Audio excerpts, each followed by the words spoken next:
Thank you. I'm very curious about the long speech delivered by Honorable Member Mazala. Whose policy is willing buyer, willing seller? Is it not the ANC's policy?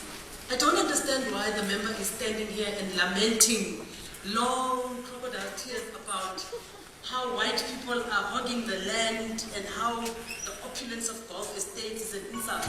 The ANC is refusing to take back our land and develop it. The ANC is refusing to empower black people. The ANC is the very same government that promulgated acts, evil acts such as labor brokerage that continue to enslave our people. The very same ANC is the one that is now pushing this neoliberal, capitalist favoring policy called the NDP. The ANC failed on Asgisa. The ANC failed on GEAR. The ANC privatized every government-owned entity in 1996. It resulted to the loss of 1 million quality jobs from Transit and all other parastatals. In fact, privatized all those entities in order to sell those private entities to ANC cronies and BEE deals. Why is the member misleading this house and telling us about land which is not available to the government to develop when you are the very ones? In now making sure you're shooting our people for taking back land. You're shooting black people for taking that land in Bromosbury.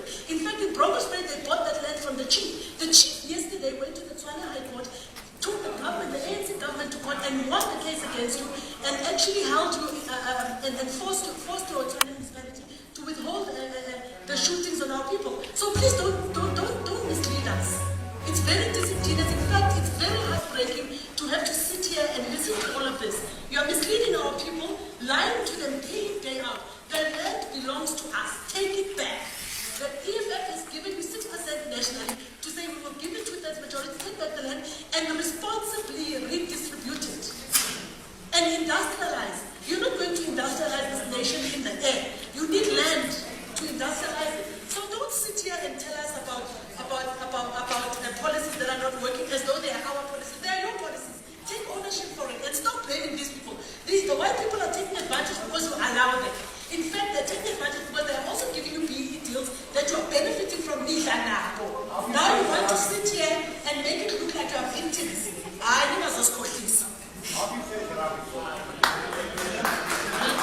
When it comes to Africa, I'm sure many people in this audience will have made the same observations.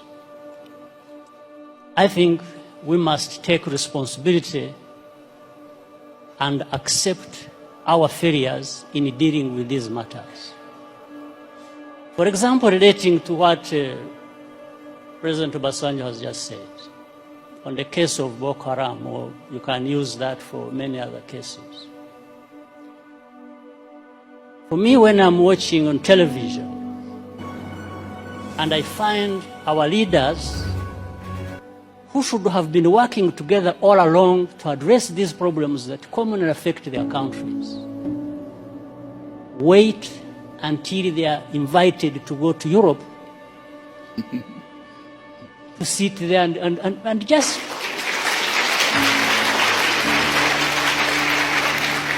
it's like they are made to sit down and address their problems. Why does anybody wait for that? What image does it even give about us, about Africa? In fact, the image it gives is that we are not there to even address these problems. We are there for a photo opportunity. We are happy to sit there in Paris with the President of France and address, and just talk about addressing problems.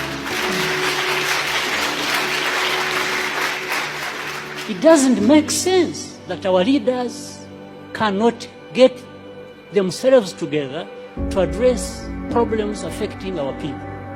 It doesn't make sense.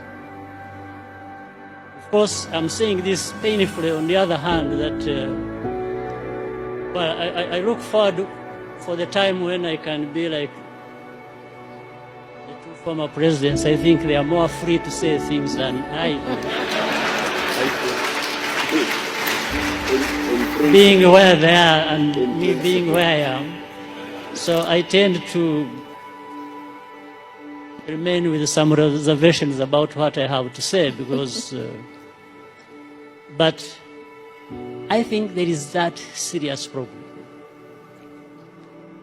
African leaders, we don't need to be invited anywhere to go and address our problems without first inviting ourselves to come together to tell each other the actual truth that we must tell each other about our serious problems. So, I mean, again, look at the problem of South Sudan, indeed. The first problem was about this country and the people there wanting to be independent. They got independence. Now that turned into a problem. How? So you have one war being fought, waged to be independent, then you have to fight another when you have achieved independence. Just fighting among themselves. Why? So some of these underlying root causes should and could have been addressed by the leaders there. Whatever happened, whoever was wrong, that's not the issue. It is still the responsibility of leaders. If they can't resolve the matters themselves, well, why not? Why not call upon neighbors to say, come and help? We have a problem here. Maybe there is a problem between the president and the vice president. And if they can't resolve it, and each one thinks he's the one who is right and the other is wrong, and they are going to divide the army and government and everybody else to go on either side and start fighting, well, I think in between the time that starts and when it actually happens, something can be done. But it has to be leaders to work towards that and avoid the catastrophe that, like we are seeing or have seen or that has already happened in South Sudan. But of course, the unfortunate part is that the most majority who suffer are the innocent people who have nothing to do with it. Women, children, and even many men are innocent in that situation. So this is, I'm not giving answers, probably I'm raising more questions than, or adding to others that have been raised. So for the time being, let me stop here. Thank you. This thing I have kept so quiet about, this thing you saw, I was asking Louise to explain. This, I don't know what to call it, by BBC. Well, BBC is supposed to be, well, the standard of freedom of speech. But all they do is politics.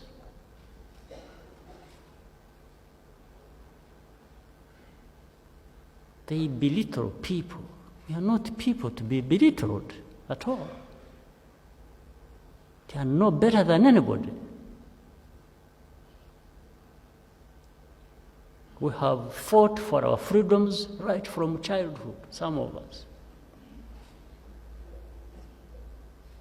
These people who just run around cannot, they, of course, in their culture, they are not humble.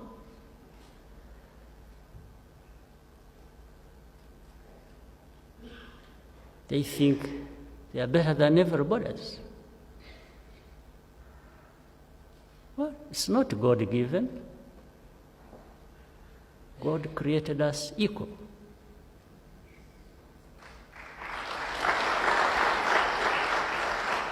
We shall never, ever be apologetic for standing up for our rights.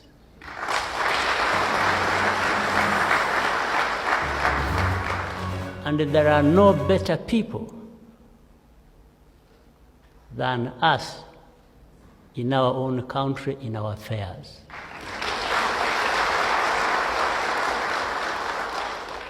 We are only very polite people.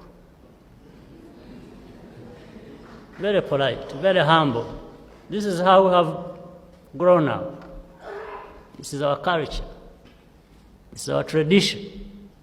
Of course, there are people who say, well, we give you our money, so we must tell you what to do and what to be. Well, there comes a point where you say, okay, between my rights and what I want to be and your money, you can have your money.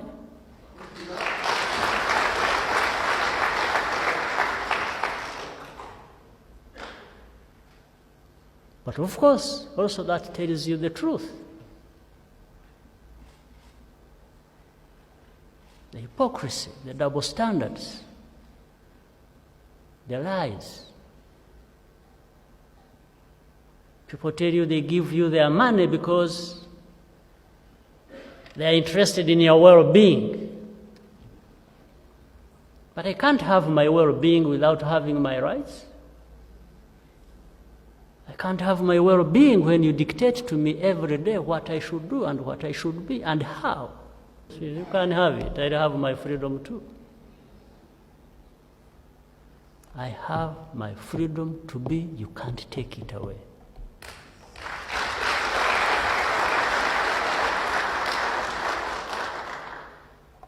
I'll manage my problems. Well, I'll also manage the ones you cause for me. There's no problem. But there is a line you can't cross.